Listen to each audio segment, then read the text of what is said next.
ಧರ್ಮಸ್ಥಳ ಪ್ರಕರಣದಲ್ಲಿ ಸರ್ಕಾರ SIT ರಚನೆ ಮಾಡ್ತು, SIT ತನಿಖೆ ಮಾಡ್ತಿದೆ.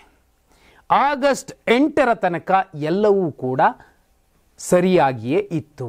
ಆಗಸ್ಟ್ 8ರ ಬಳಿಕ ಸಣ್ಣ ಅಪಸ್ವರ ಶುರುವಾಗಿದ್ಯಾಕೆ? ಈಗ ಬಿಜೆಪಿಯ ಕೆಲ ಶಾಸಕರು ಮಾತ್ರವೇ ಅಪಸ್ವರವನ್ನು ಎತ್ತುತ್ತಿರುವುದೇಕೆ? ಅದರಲ್ಲೂ ಮಿಗಿಲಾಗಿ ಶ್ರದ್ಧಾ ಕೇಂದ್ರಕ್ಕೆ ಅಪಚಾರ ಮಾಡ್ತಿದ್ದಾರೆ ಅನ್ನುವಂತಹ ಸ್ವಯಂ ಪ್ರೇರಿತ ಮತ್ತು ಅವರೇ ತಮ್ಮ ಪಾಡಿಗೆ ತಾವು ಹೇಳ್ತಿರುವಂತಹ ಹೊಸದೊಂದು ನರೇಟಿವ್ ಸೆಟ್ ಮಾಡ್ತಿರುವುದು ಯಾಕೆ? ಕಾರಣ ಇಷ್ಟೇ ನೋಡಿ, ಇಡೀ ಎಲ್ಲರ ವಿಡಿಯೋಗಳನ್ನು ತೊಗೊಂಡ್ರೆ, ಯಾರ್ಯಾರ ಬಗ್ಗೆ ಆರೋಪ ಇದೆಯವರು ಎಲ್ಲರ ವಿಡಿಯೋಗಳನ್ನು ತೊಗೊಂಡ್ರು ಕೂಡ, ಈವನ್ ಪಾಪ ಹೊದೆ ತಿಂದಂತಹ ಅಜಯ್ ಅಂಚನ್ ಇರ್ಬೋದು, ಅಭಿಜಿತ್ ಇರ್ಬೋದು, ಮತ್ತೊಬ್ಬರು ಇರಬಹುದು, ಅವರ ವಿಡಿಯೋದಲ್ಲೂ ಕೂಡ ಶ್ರದ್ಧಾ ಕೇಂದ್ರದ ಹೆಸರನ್ನು ಉಲ್ಲೇಖಿಸಿಲ್ಲ, ಬದಲಾಗಿ ಸಂಬಂಧಪಟ್ಟ ಪ್ರಮುಖರೊಬ್ಬರ ಹೆಸರನ್ನು ತಪ್ಪಾಗಿ ಆಡಿರಬಹುದು, ಮಾತಾಡಿರಬಹುದು. ಅದು ತಪ್ಪು. ಯಾಕಂದರೆ ಸತ್ಯಾಸತ್ಯತೆ ಗೊತ್ತಾಗೋಕ್ಕೂ ಮುಂಚೆ ಒಂದು ಶರ ಬರೆಯೋದು ತಪ್ಪು. ಆದರೆ ಬಿಜೆಪಿಯ ಬಹುಪಾಲು ಶಾಸಕರು, ಕೆಲವು ಶಾಸಕರು ಅದರಲ್ಲೂ ಅಪಪ್ರಚಾರ ಮಾಡ್ತಿದ್ದಾರೆ ಅಂತ ಒಂದು ಪ್ರೊಟೆಸ್ಟ್, ಒಂದು ಜಾಥವನ್ನು ಮಾಡ್ತಿದ್ದಾರೆ. ಯಾಕೆ ಮಾಡ್ತಿದ್ದಾರೆ? ಯಾರು ಇವರ ಹಿಂದೆ ಇದ್ದಾರೆ? ಯಾಕೆ ಆಗಸ್ಟ್ 8ರ ನಂತರವೇ ಇಂಥದ್ದೆಲ್ಲ ಡೆವಲಪ್ಮೆಂಟ್ಸ್ ಆಗ್ತಿದೆ? SIT ತನಿಖೆಯ ಸಂದರ್ಭದಲ್ಲಿ ಅದಕ್ಕೂ ಕೂಡ ಹೆದರಿಸುವಂತಹ ಪ್ರಯತ್ನಗಳನ್ನು ಬಿಜೆಪಿಯ ಶಾಸಕರೇನಾದರೂ ಮಾಡ್ತಿದ್ದಾರೆ. ಯಾಕಂದರೆ ವಿಧಾನಸೌಧದ ಒಳಗಡೆ, ವಿಧಾನಸಭೆಯ ಒಳಗಡೆ ಕಲಾಪದಲ್ಲಿ ಯಾವ ಕಾನೂನು ಕೂಡ ಇವರನ್ನು ಹತ್ತಿಕ್ಕೋದಕ್ಕಾಗೋದಿಲ್ಲ. ಇವರು ಏನು ಬೇಕಾದ್ರೂ ಮಾತಾಡ್ಕೊತಾರೆ, ಎಲ್ಲರನ್ನೂ ಬೈತಾರೆ, ಯೂಟ್ಯೂಬರ್ಸ್ನೂ ಬೈತಾರೆ, ಮತ್ತೊಬ್ಬರನ್ನು ಮಗದೊಬ್ಬರನ್ನು ಬೈತಾರೆ, ಪೊಲೀಸ್ ಅಧಿಕಾರಿಗಳನ್ನೂ ಬೈತಾರೆ, ಮಾಧ್ಯಮದವರನ್ನು ಕರೆಸಿ ವಾಗ್ದಂಡನೆಯ ಹೆಸರಿನಲ್ಲಿ ಬಾಯಿಗೆ ಬಂದಂಗೆ ಬೈತಾರೆ. ಅವರಿಗೆ ಆ ಒಂದು ಸವಲತ್ತಿದೆ, ವಿಶೇಷ ಅಧಿಕಾರ ಇದೆ. ಆದರೆ ಯಾರ ಮಾತನ್ನು ಕೇಳಿಕೊಂಡು ಈ ಪ್ರಯತ್ನಗಳನ್ನು ಬಿಜೆಪಿ ನಾಯಕರು, ಶಾಸಕರು ಮಾಡ್ತಿದ್ದಾರೆ? ಯಾಕೆ ಬಿಜೆಪಿ ರಾಜ್ಯಾಧ್ಯಕ್ಷ BY ವಿಜೇಂದ್ರ ಅವರು ಹೇಳಿಕೆ ಕೊಡೋದಕ್ಕೂ ಮುಂಚೆನೆ SR ವಿಶ್ವನಾಥ್ ಅವರು ನಾವೊಂದು ಜಾಥಾ ಮಾಡ್ತೀವಿ ಅಂತಾನು, ಆ ಭಾಗದ ಬೆಳ್ತಂಗಡಿಯ ಶಾಸಕರು ಸೇರಿದಂತೆ ಸಾಕಷ್ಟು ಶಾಸಕರು ರಾಜ್ಯಾಧ್ಯಕ್ಷರ ಅನುಮತಿಯನ್ನೂ ಪಡೆಯದೆ ಪ್ರೆಸ್ ಮೀಟ್ಗಳನ್ನು ಮಾಡಿಕೊಂಡು ಈ ಪ್ರಕರಣದಲ್ಲಿ, ಯಾಕಂದರೆ ತುಂಬ ಗಂಭೀರವಾದ ಪ್ರಕರಣ ಆಗಿತ್ತು, ಯಾಕಂದರೆ ಜನಾಕ್ರೋಶ ಇತ್ತು ಆ ಭಾಗದಲ್ಲಿ, ಗುಪ್ತಚರ ಇಲಾಖೆ ಅತ್ಯಂತ ಸ್ಪಷ್ಟವಾಗಿ ಹೇಳಿತ್ತು, ನೋಡಿ ಈ ಜನಾಕ್ರೋಶದ ಎದುರಾಗಿ ಯಾರು ನಿಂತರೂ ಕೂಡ ಮುಂದಿನ ಚುನಾವಣೆಯಲ್ಲಿ ಈ ಭಾಗದ ಏನು ವೋಟ್ ಬ್ಯಾಂಕ್ ಅನ್ನೋದಿದೆ ಅದು ಛಿದ್ರ ಆಗುತ್ತೆ, ಬೇರೆ ರೀತಿಯ ರಿಸಲ್ಟ್ ಸಿಗಬಹುದು ಅನ್ನುವಂತಹ ಸುಳಿವು ಕೊಟ್ಟ ಬಳಿಕವೂ ಕೂಡ ಧೈರ್ಯ ಮಾಡಿದ್ದು ಆಗಸ್ಟ್ 8ರ ಬಳಿಕ ಯಾಕೆ? ನೋಡಿ, ಈ ಪ್ರಕರಣದಲ್ಲಿ BLR ಪೋಸ್ಟ್ ಅನ್ನುವಂತಹ ಒಂದು ವೆಬ್ಸೈಟ್ ಸ್ಪಷ್ಟವಾಗಿ ಹೇಳ್ತಾ ಬಂದಿದೆ, ಸಾಕಷ್ಟು ಸತ್ಯವನ್ನು ಹೇಳ್ತಾ ಬಂದಿದೆ. ಅದು ಹೇಳಿದ ಸತ್ಯವನ್ನು 2 ದಿನ ಆದಮೇಲೆ ಮೇನ್ ಸ್ಟ್ರೀಮ್ ಮೀಡಿಯಾಗಳು ಹೇಳಿದ್ದು ಕೂಡ ಸಾಕ್ಷಿ ಇದೆ. ಆ ಒಂದು ವೆಬ್ಸೈಟ್ ಒಂದು ಸ್ಫೋಟಕ ವರದಿಯನ್ನು ಪ್ರಕಟಿಸಿದೆ. ಅದರಲ್ಲಿ ಹೇಳುತ್ತೆ, Dharmasthala crimes, BL Santosh pressurising BJP MLAs to protect XYZ ಅಂತ ಹೇಳಿದೆ.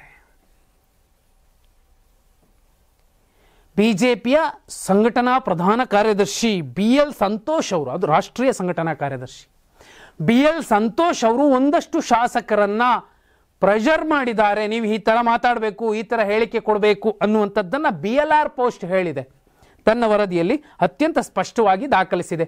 ಅಷ್ಟೇ ಅಲ್ಲ, ಆರ್ಟಿಕಲ್ ಶುರುವಾಗದೇ ಈ ರೀತಿ, a highly placed source in the RSS told to BLR post ಅನ್ನೋದನ್ನು ಹೇಳಿಕೊಂಡು, ಯಾಕೆ BL ಸಂತೋಷ್ ಅನ್ನುವಂತಹ ವ್ಯಕ್ತಿ ಅಥವಾ ಅವರು ಪ್ರೆಷರೈಸ್ ಮಾಡ್ತಿದ್ದಾರೆ ಅನ್ನೋದನ್ನು ಸೂಚ್ಯವಾಗಿ ಹೇಳಿದೆ. ಕೊನೆಯಲ್ಲಿ ಬಹುಮುಖ್ಯವಾದಂತಹ ಸಂಗತಿಯೊಂದನ್ನು ದಾಖಲಿಸಿದೆ. ದ ಸೋರ್ಸ್ ಸೆಡ್, ಇದು BLR ಪೋಸ್ಟ್ ಹೇಳಿರುವಂಥದ್ದು, ನಾನು ಹೇಳ್ತಿರೋದಲ್ಲ. The source said Karnataka BJP president BY Vijendra is also not keen to protecting XYZ dynasty but is hands are tied ಅನ್ನೋದನ್ನು ಈ ಪ್ರಕರಣದುದ್ದಕ್ಕೂ ಕೈಕಟ್ಟಿಕೊಂಡಂತಹ ಕೇಸ್ಗಳು ಸಾಕಷ್ಟು ಕೇಳಿ ಬಂದು, ಸತ್ಯಾಸತ್ಯತೆ ಇನ್ನೂ ಯಾರಿಗೂ ಗೊತ್ತಿಲ್ಲ. ಆದರೆ ಆಗಸ್ಟ್ 8ರ ನಂತರವೇ ಯಾಕೆ ಅಂದರೆ, ಫಸ್ಟ್ ಟೈಮ್ ರಾಜ್ಯದ 224 ಶಾಸಕರು ಕೂಡ ಈ ಪ್ರಕರಣವನ್ನು ತನಿಖೆ ಆಗಲಿ ಅಂತ ಸುಮ್ಮನಿದ್ದಂತಹ ಸಂದರ್ಭದಲ್ಲಿ ಫಸ್ಟ್ ಟೈಮ್ ಒಂದು ಪೋಸ್ಟ್ ಮಾಡ್ತಾರೆ BL ಸಂತೋಷ್ ಅವರು. ಅದನ್ನು ಕೂಡ ಆರ್ಟಿಕಲ್ನಲ್ಲಿ ಮೆನ್ಷನ್ ಮಾಡಿದ್ದಾರೆ. ಎಚ್ಚೆತ್ತುಕೊಳ್ಳಿ, ಶಬರಿಮಲೈ, ಶನಿ ಶಿಂಗ್ಲಾಪುರ, ಈಶಾ, ಈಗ ಧರ್ಮಸ್ಥಳ ಅನ್ನುವಂಥದ್ದು ಒಂದು ಪೋಸ್ಟ್ ಹಾಕಿದ್ರು. ಆ ನಂತರದಲ್ಲಿ ಇವೆಲ್ಲ ಬೆಳವಣಿಗೆಗಳು, ಈ ಎಲ್ಲ ಡೆವಲಪ್ಮೆಂಟ್ಸ್ ಆಗ್ತಿದೆ. ಅದು ಕಾನೂನಿನ ಚೌಕಟ್ಟಿನಲ್ಲಿ ಇರುವಂತಹ ಸಂದರ್ಭದಲ್ಲಿ ಶಾಸಕರನ್ನು ಕೆಲವರನ್ನು ಪ್ರಚೋದಿಸಿದ್ರು ಅಥವಾ ಅವರಿಗೆ ಪ್ರೆಷರ್ ಮಾಡಿದ್ರು ಅನ್ನೋದನ್ನು ಆರ್ಟಿಕಲ್ ಹೇಳ್ತಿದೆ, ನಾನು ಹೇಳ್ತಿಲ್ಲ. ಆದರೆ RSSನ ಕೆಲವು ನಾಯಕರೇನೆ ಈ ವೆಬ್ಸೈಟ್ಗೆ ಫೋನ್ ಮಾಡಿ ಇಂಥದ್ದಾಗ್ತಿದೆ ಅನ್ನೋದನ್ನು ಹೇಳಿದ್ರು ಅನ್ನುವಂಥದ್ದನ್ನು ಆ ಆರ್ಟಿಕಲ್ ಸ್ಪಷ್ಟವಾಗಿ ಹೇಳಿದೆ. ಆದರೆ ಯಾಕೆ ಇಂತಹ ಕೆಲಸವನ್ನು ಮಾಡ್ತಿದ್ದಾರೆ ಅವರು? ಯಾಕೆ ಪ್ರೊಟೆಕ್ಟ್ ಮಾಡಬೇಕು? ನೋಡಿ, ಧರ್ಮ ಬೀರುಗಳಿದ್ದರೆ, ಪ್ರಾಮಾಣಿಕರಿದ್ದರೆ, ಅಂತಃಕರಣ ಶುದ್ಧಿಯ ಮನಸ್ಥಿತಿಯ ಜನ ಇದ್ದರೆ, ಅಂಥವರು ತಪ್ಪೇ ಮಾಡಿಲ್ಲ ಅನ್ನೋದಾದರೆ ಯಾಕೆ ಅವರನ್ನು ಪ್ರೊಟೆಕ್ಟ್ ಮಾಡಬೇಕು? ಜನರಲಿ ಎಲ್ಲರೂ ಕೇಳ್ತಾರೆ. ಒಂದು ಅತ್ಯುನ್ನತ ಸ್ಥಾನದಲ್ಲಿ ಕೂತಿದ್ದಾರೆ, ಅವ್ರ ಬಗ್ಗೆ ಆರೋಪ ಬಂದಿದೆ, ಸತ್ಯಾಸತ್ಯತೆಗಳು ಯಾರಿಗೂ ಗೊತ್ತಿಲ್ಲ, ನಿಜ ಎಷ್ಟು ಸುಳ್ಳು ಎಷ್ಟು ಯಾರಿಗೂ ಗೊತ್ತಿಲ್ಲ, ತನಿಖೆ ಆಗ್ತಿದೆ. ಆ ತನಿಖೆ ಹೊರಗೆ ಬಂದ ಮೇಲಲ್ವಾ ಅವ್ರು ತಪ್ಪು ಮಾಡಿಲ್ಲ ಅಂದರೆ ಅವ್ರು ಪ್ರೊಟೆಕ್ಟ್ ಮಾಡಬೇಕಪ್ಪ, ಮತ್ತೊಂದು ಮಗದೊಂದು ಅನ್ನುವಂಥದ್ದು. ಆದರೆ ಯಾಕೆ ಇಂತಹ ಒಂದು ಒತ್ತಡವನ್ನು ಕೆಲ ಶಾಸಕರ ಮೇಲೆ ಹಾಕಿದ್ರು ಇವರು? ಈ ಎಲ್ಲ ವಿಚಾರಗಳನ್ನು ಕೂಡ BLR ಪೋಸ್ಟ್ನ ಆರ್ಟಿಕಲ್ನಲ್ಲಿ ಸ್ಪಷ್ಟವಾಗಿ ದಾಖಲಿಸಿದ್ದಾರೆ. ಒಂದು ಅನುಮಾನ ಮತ್ತು ಏನು ಸಂಶಯ ಇತ್ತು, ಅದೇ ನಿಜಾನ ಅಂತ ಅನ್ನಿಸುವಷ್ಟರ ಮಟ್ಟಿಗೆ ಎಲ್ಲ ಪ್ರಕರಣಗಳು ಕ್ರೊನಾಲಜಿ ನೋಡ್ತಾ ಬಂದರೆ ಪಕ್ಕಾ ಕಾಣ್ತು. ಪ್ರತಿಬಂಧಕ ಆದೇಶ ತಂದಿದ್ಯಾರು? ಯೂಟ್ಯೂಬರ್ಗಳಿಗೆ ಹೊಡೆಸಿದ್ಯಾರು? ಯಾರು ಹೊಡೆಸಿದ್ರು ಗೊತ್ತಿಲ್ಲ. ಕೆಲವು ಅನಧಿಕೃತ ವಕ್ತಾರರನ್ನು ಮೀಡಿಯಾಗಳಲ್ಲಿ ಕೂರಿಸ್ಕೊಂಡು ಮಾತಾಡಿಸಿದ್ಯಾರು? ಆನಂತರದಲ್ಲಿ ಕುಸುಮಾವತಿನೇ ಸರಿ ಇಲ್ಲ ಅನ್ನುವಂತಹ ಹೇಳಿಕೆಗಳನ್ನು ಕೊಡಿಸಿದ್ಯಾರು ಅಥವಾ ಕೊಟ್ಟವ್ರು ಯಾರು? ಯಾಕೆ ಕೊಡ್ತಿದ್ದಾರೆ? ಆ ವೃದ್ಧೆ ಸುಜಾತಾ ಭಟ್ ಚಾರಿತ್ರ್ಯವೇ ಇಲ್ಲ ಅಂತ ಈ ವಯಸ್ಸಾದ ವಯಸ್ಸಲ್ಲಿ ಆಕೆಗೆ ಇವರು ಕ್ಯಾರೆಕ್ಟರ್ ಸರ್ಟಿಫಿಕೇಟ್ ಕೊಡುವಂಥದ್ದು, ಅದು ಯಾರು ಪತ್ರಕರ್ತರು. ಯಾಕೆ ಕೊಟ್ಟರು? ಯಾಕೆ ಆ ಥರದ ಒಂದು ಷಡ್ಯಂತ್ರ ನಡೀತಿದೆ? ಷಡ್ಯಂತ್ರ ಹೆಣ್ಣು ಮಕ್ಕಳ ಮೇಲೆ ನಡೆಯುವಂಥದ್ದು ಇದೆಯಲ್ಲ, ಅದಕ್ಕಿಂತ ಕೆಟ್ಟ ಷಡ್ಯಂತ್ರ ಮತ್ತೊಂದಿಲ್ಲ. ಅವರೇನೋ ತೋರಿಸ್ತಿದ್ದಾರೆ, ಓಕೆ.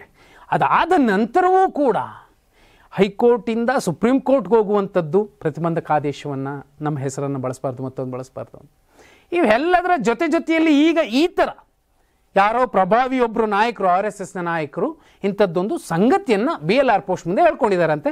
ಅವ್ರ ಪ್ರಕಾರ BL ಸಂತೋಷ್ ಅವರು ಪ್ರೆಸರೈಸ್ ಮಾಡ್ತಿದ್ದಾರೆ, ಪ್ರೊಟೆಕ್ಟ್ ಮಾಡಿ, ನೀವು ಹೀಗೆಲ್ಲ ಮಾತಾಡಬೇಕು ಅಂತ ಹೇಳಲಾಗಿದೆ, ಮಾತಾಡಿಕೊಂಡಿದ್ದಾರೆ, ಇಂಥದ್ದೊಂದು ಕೆಲಸ ನಡೀತಿದೆ, ಇಂಥವರ ಒತ್ತಡದಿಂದ ಅನ್ನುವಂಥದ್ದು ಆ BLR ಪೋಸ್ಟ್ ಸ್ಪಷ್ಟವಾಗಿ ದಾಖಲಿಸಿರುವಂಥ ಒಂದು ಸುದೀರ್ಘ ಆರ್ಟಿಕಲ್. ಮೇಲಿಂದ ಇಲ್ಲಿಯ ತನಕ ನೋಡ್ಕೊಂಬಂದರೂ ಕೂಡ ಸುತ್ತಿ ಬಳಸಿ ಮತ್ತೆ ಅಪಪ್ರಚಾರ ಮಾಡ್ತಿದ್ದಾರೆ ಅಂತ ಹೇಳ್ತಿದ್ದಾರೆ. ಆದರೆ ಕೋರ್ಟ್ನಲ್ಲಿ ಲೀಗಲಿ ದಾಖಲಾಗಿರುವಂತಹ 3-4 ಕೇಸುಗಳು ಇದಕ್ಕೆ ಉಲ್ಟಾ ಕಥೆನೇ ಹೇಳ್ತಿವೆ. ನಮ್ಮ ಶ್ರದ್ಧಾ ಕೇಂದ್ರದ ಮೇಲೆ ಒಂದು ಕಳಂಕ ಬಂದಿದೆ, ಕಳಂಕ ಅಳಿಯೋ ತನಕ ಕಾನೂನಾತ್ಮಕವಾಗಿ ನಾವು ಇದನ್ನು ಗುರಾಣಿಯಾಗಿ ಬಳಸ್ಕೊಳ್ಳೋದ್ರ ರೀತಿಯಲ್ಲಿ ನಿಷೇಧ ಏರಿ ಅಂತ ಸಿಟಿ ಸಿವಿಲ್ ಕೋರ್ಟ್ ಬೆಂಗಳೂರಲ್ಲಿ ಕೇಸ್ ದಾಖಲಿಸಿದ್ದಾರೆ ಭಕ್ತರು. ಆದರೆ ಇನ್ನೊಂದು ಕಡೆ ಶಾಸಕರಾದಿಯಾಗಿ ಜನಪ್ರತಿನಿಧಿಗಳು ನಾಳೆ ಅವ್ರಿಗೆ ಓಟ್ ಸಿಗುತ್ತೋ ಬಿಡುತ್ತೋ ಅವ್ರ ಧರ್ಮ ಮತ್ತು ಕರ್ಮ ಎಲ್ಲವನ್ನೂ ನೋಡ್ತಿರುತ್ತೆ. ಯಾಕಂದರೆ ಹೆಣ್ಣು ಮಕ್ಕಳ ನ್ಯಾಯಕ್ಕೋಸ್ಕರ ಕೆಲವರು ಕೇಳ್ತಿದ್ದಾರೆ, ಸತ್ಯಾಸತ್ಯತೆ ಗೊತ್ತಿಲ್ಲ. ಸಿಂಪಲ್. ಸೌಜನ್ಯ ಅಂತೂ ಆನೆ ತುಳಿತದಿಂದ ಸತ್ತಿಲ್ಲ, ಪದ್ಮಲತಾ ಮೀನು ತಿಂದಿಲ್ಲ ಅವರನ್ನು, ಅಥವಾ ನದಿ ನೀರಲ್ಲಿ ಕೊಚ್ಕೊಂಡೋಗಿ ಸಾಯಲಿಲ್ಲ. ಆನೆ ಮಾವುತ ಮತ್ತೊಂದು ಕೇಸ್, ಆನೆ ಮಾವುತ ಮತ್ತು ತಂಗಿಯ ಕೇಸ್, ಅದೇ ಆನೆ ಅವರನ್ನು ನುಂಗಾಕಿಲ್ಲ. ಸಾಲು ಆರೋಪಗಳು ಪ್ರತ್ಯಾರೋಪಗಳು ಎಲ್ಲವೂ ಇದ್ದಾವೆ. ಆದರೆ SIT ಅಂತ ಒಂದು ಕಾನೂನಾತ್ಮಕವಾಗಿ ಒಂದು ಬಾಡಿ ಬಂದು ಕೂತಿದೆ, ತನಿಖೆ ನಡೆಸ್ತಿದೆ. ಅಂತಹ ಸಂದರ್ಭದಲ್ಲಿ ನೀವು ಪ್ರೆಷರೈಸ್ ಮಾಡಿ, ನೀವು ಸರ್ಕಾರದ ವಿರುದ್ಧ ಮಾತಾಡಿ, ತನಿಖೆಗೆ ವಿರುದ್ಧ ಮಾತಾಡಿ ಅಂತೆಲ್ಲ ಯಾರೋ ಪ್ರೆಷರೈಸ್ ಮಾಡ್ತಿದ್ದಾರೆ, BJPಯ ಶಾಸಕರ ದಿಕ್ಕು ತಪ್ಪಿಸ್ತಿದ್ದಾರೆ ಅನ್ನೋದು ಯಾಕೆ ಚರ್ಚೆ ಆಗ್ತಿದೆ? BLR ಪೋಸ್ಟ್ ಹೇಳಿರುವಂಥದ್ದನ್ನೇ ನಾನು ನಿಮ್ಗೆ ಹೇಳ್ತಾ ಇದ್ದೇನೆ. ಅಂತಹ ಕೆಲಸ ಮಾಡೋ ಮೂಲಕ 2023 ಚುನಾವಣೆಯಲ್ಲಿ ಇದೇ ನಾಯಕರ ಕಾರಣಕ್ಕೆ ನಾವು ಕಡಿಮೆ ಸ್ಥಾನಗಳನ್ನು ಗಳಿಸಬೇಕಾಯಿತು ಅಂತ ಕೆಲವರು ಆರೋಪ ಮಾಡ್ತಾರೆ BJPಯಲ್ಲಿ. ಈಗ ಒಂದು ಒಳ್ಳೆ ಅವಕಾಶ 28ಕ್ಕಿರುವಂತಹ ಸಂದರ್ಭದಲ್ಲಿ ಇಂಥ ಪ್ರಯೋಗ ಮಾಡೋಕ್ಕೋಗಿ ಮತ್ತೊಂದಷ್ಟು ದೊಡ್ಡ ಡ್ಯಾಮೇಜ್ ಮಾಡ್ತಿದ್ದಾರಾ ಅನ್ನುವಂಥದ್ದು ಕೂಡ ಪ್ರಾಮಾಣಿಕ BJPಯ ಕಾರ್ಯಕರ್ತರು ಮತ್ತು ನಿಷ್ಠ ಹಿಂದೂ ಪರ ಸಂಘಟನೆಯ ಕಾರ್ಯಕರ್ತರು ಮಾತಾಡಿಕೊಳ್ತಿದ್ದಾರೆ. ಇದರ ಸತ್ಯಾಸತ್ಯತೆ ಎಷ್ಟೋ ಗೊತ್ತಿಲ್ಲ, ಆದರೆ BLR ಪೋಸ್ಟ್ ಅತ್ಯಂತ ಸ್ಪಷ್ಟವಾಗಿ ದಾಖಲಿಸಿದೆ. ಎಂತೆಂಥ ಜನ ಎಂತೆಂಥ ರೀತಿಯಲ್ಲಿ ಇರ್ತಾರೆ, ಎಂತಹ ರೀತಿಯ ಹಿಂದುತ್ವದ ಕಥೆಗಳನ್ನು ಹೇಳ್ತಾರೆ, ತೆರೆಯ ಮೇಲೆ ವೇದಿಕೆಯ ಮೇಲೆ ವಾಸ್ತವದಲ್ಲಿ ಅವರು ಯಾವ ರೀತಿ ವರ್ತಿಸ್ತಾರೆ ಅನ್ನೋದಕ್ಕೆ ಈ ಪ್ರಕರಣ ಒಂದು ತಾಜಾ ಸಾಕ್ಷಿ ಇರಬಹುದು. ಸತ್ಯಾಸತ್ಯತೆ ಎಷ್ಟಿದೆಯೋ ಅದರ ಆಧಾರದ ಮೇಲೆ ನಾನು ನಿಮಗೆ ಹೇಳ್ತಾ ಇದ್ದೀನಿ.